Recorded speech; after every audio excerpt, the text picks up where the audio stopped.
Hello, everybody, and welcome back to another episode of Microsoft Flight Simulator. And today's Sim Update 12 released, and I'm going to tell you what you really need to know about it. Stick around. Make sure, if you guys can, that you join us at Flight Sim Expo 2023. That's right, Overkill Simulations is going to be present this year, guys, at the Lone Star Museum in Houston, Texas. If you guys are interested in joining us there, be sure to check down the description below. There is a coupon code that can save you guys a bit of money using my personal reference to get you there. Again, that'll save you a bit of cash in your Flight Sim Expo 2023 experience. This is going to be June 23rd through the 25th of 2023. Again, in Houston, Texas, at the Lone Star Flight Museum. I went a few years ago in Las Vegas, and they are an absolute great time. There's some very, very informative and educational seminars to help better your flight simming experience, as well as a ton of developers of both hardware and software that you guys actually get to try out, essentially a try before you buy experience, as well as talking with the developers themselves and finding out what the products are all about. So again, guys, it's going to be Flight Sim Expo 2023 in Houston, Texas. I hope to see you guys all there. Don't forget to use my coupon code that you can find down in the description below. If you are interested in acquiring any of my Overkills tutorial guides or simply interested in supporting the channel, please consider joining me on Patreon. Patreon subscribers level tier 2 and above have access to all of my guides as well as any future guides that come along down the road. Patreon link can be found in the description below, and thank you to all of my current subscribers.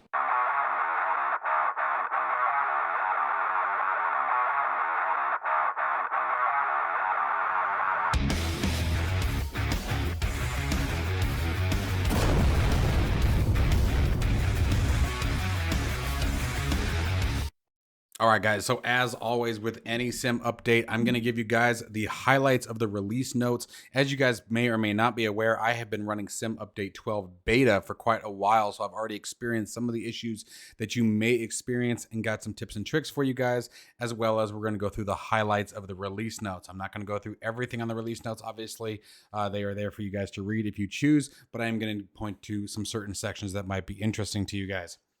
First off, some things that have already come up for me at least is you want to be sure that today, before you update, I do highly recommend renaming your community folder to something like community.old. So that way, when you launch the simulator, a new community folder is created. Launch the sim, make sure it updates, run into an airport real quick. You don't have to go flying, but just load into an airport. And then back out, and then copy your mods over to the new created community folder. This is a very, very useful troubleshooting step and sort of cleanup, just to make sure that everything is reattached correctly without any bugs. You don't want anything laying over on top of an add-on that's not quote unquote officially supported, is why we sort of do that. So obviously that's the biggest tips and tricks anytime that we have an update.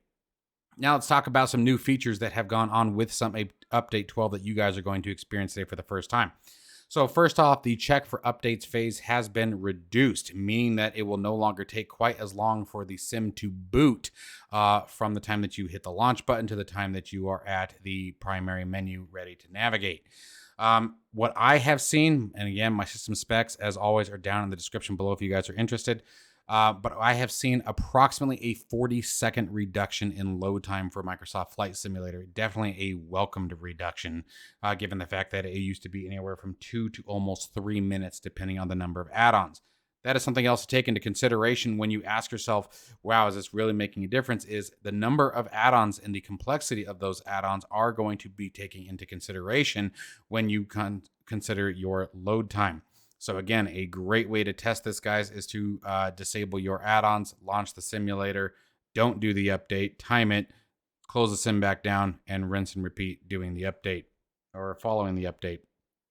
So that is definitely something that is extremely welcomed, is the ability now to have a decent load time.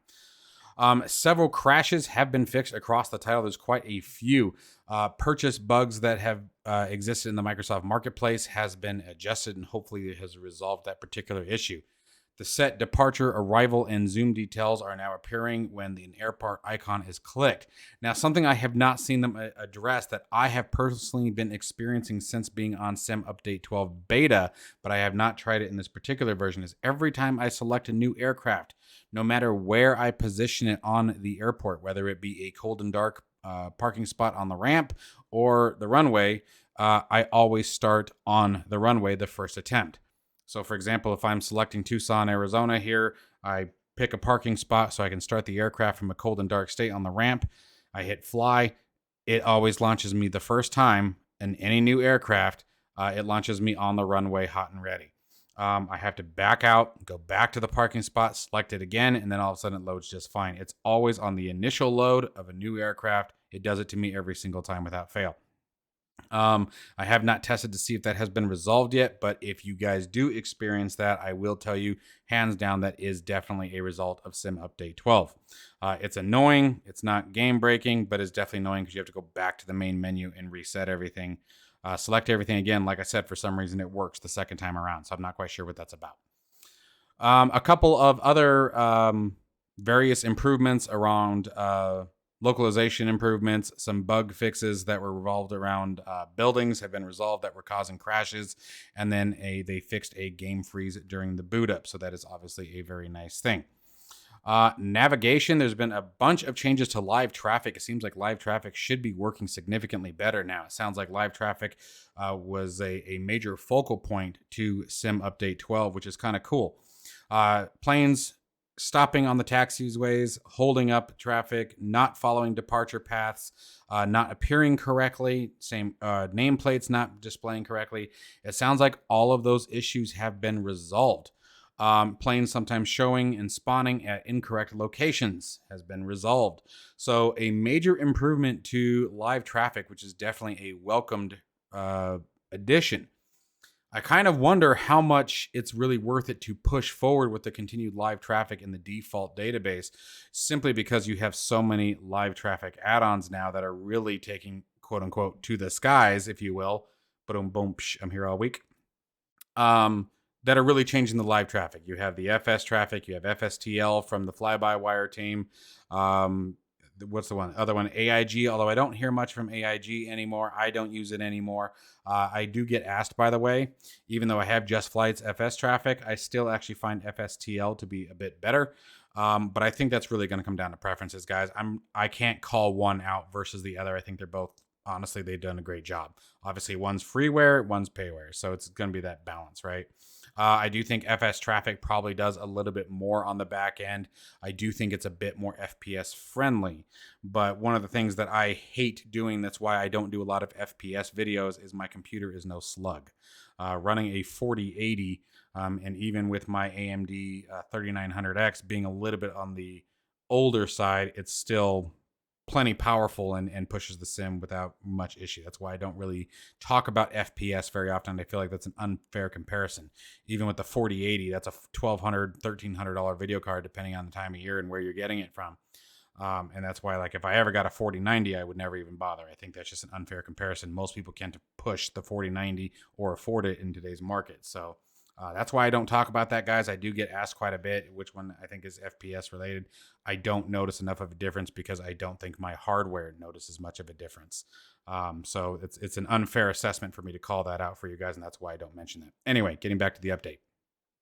Live weather also saw some major improvements between thermals being properly limited.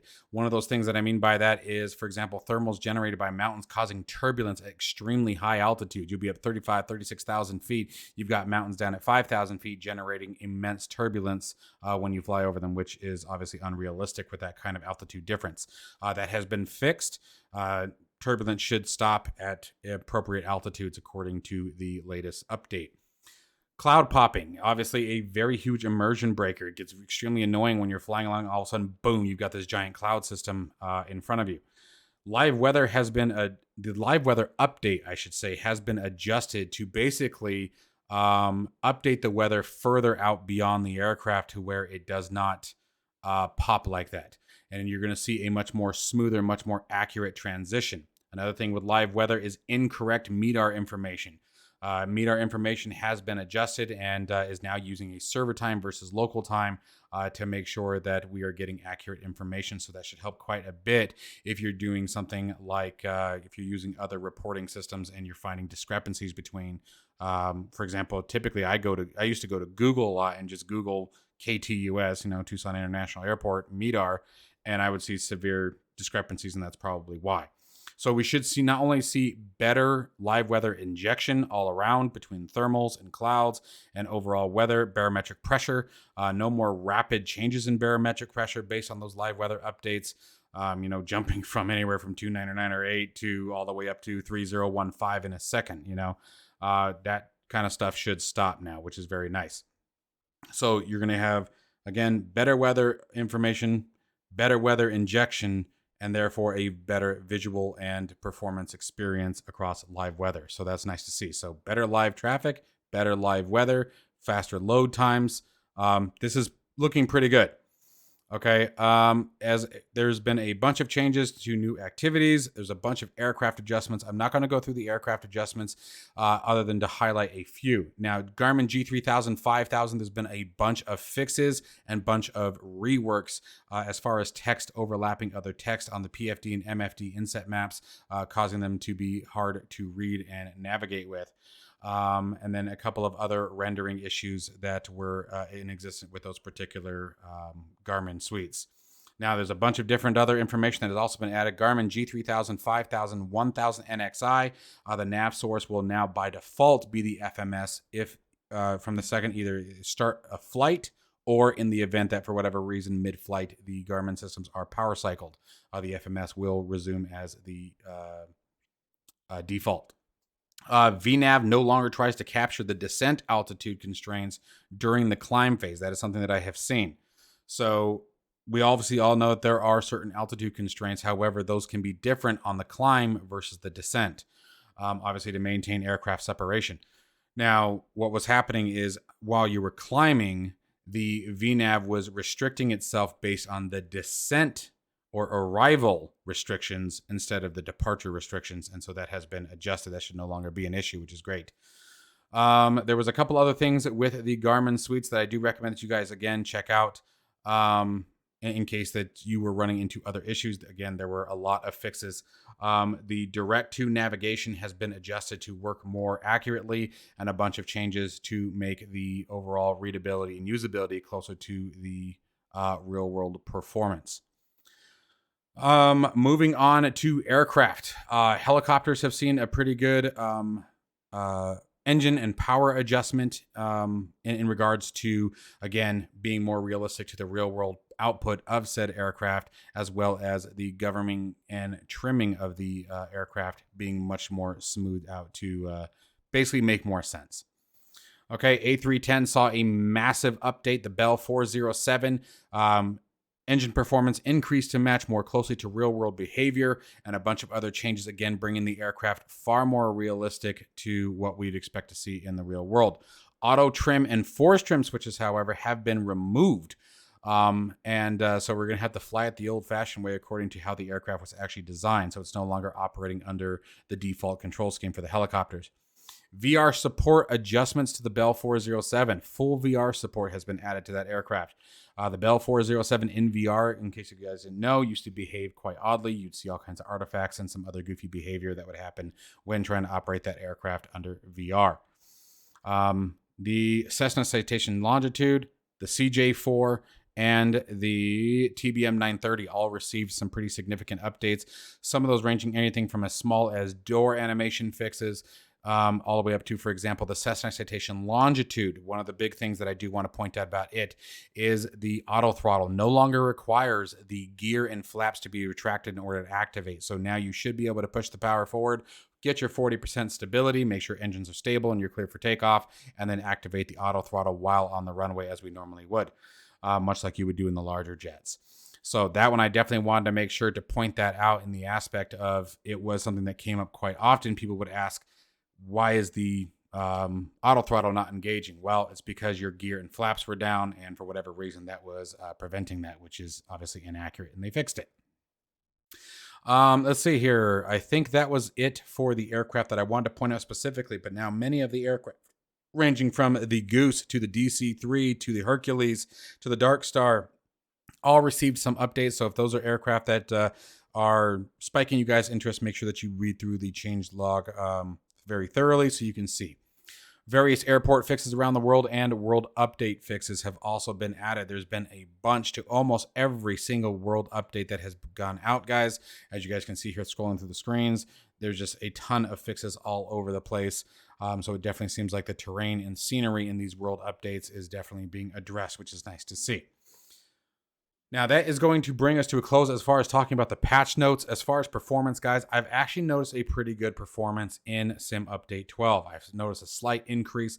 One of the things I do want to point out is I find that the multi-window support seems to be a bit better under DLSS. Now, so what I'm talking about, guys, if you guys are interested in seeing what I'm referring to, if we go to options here, general options, come down to experimental, the add new render window. What I was experienced before is the second I did that, if I was using the, NVIDIA DLSS Super Resolution, and I tried to pop out a new window, it was giving me extreme loss of frame rate. I would turn DLSS off, restart the sim, do the same thing, and I would get back to the same frame rate that I was getting before. You know, with all three windows running at either 2560 by 1440, or the actual three windows that are around my cockpit are actually 4K. So running at the native resolution, I would get, 20 to 30 FPS in somewhere like LA. Now, and again, that could change all the way down into the 20s depending on the load. When I would turn NVIDIA DLSS on and try the three windows, I would find myself in a position where I was getting like 2 to 8 FPS, like it was crushing it. With Sim Update 12, the beta, I found that that seemed to have been resolved. I was able to use DLSS, and I was getting anywhere from 30 to 45 frames per second, depending where I was in the region, at either ultra or very close to ultra settings in the graphics, and all the way up between 2560 to 4K, depending on which one I felt like testing on that particular day. So some good improvements there. I have noticed some pretty significant stuttering while being on Sim Update 12 beta. And I am also saying that changing the CPU priority to high sometimes fixes it and sometimes doesn't.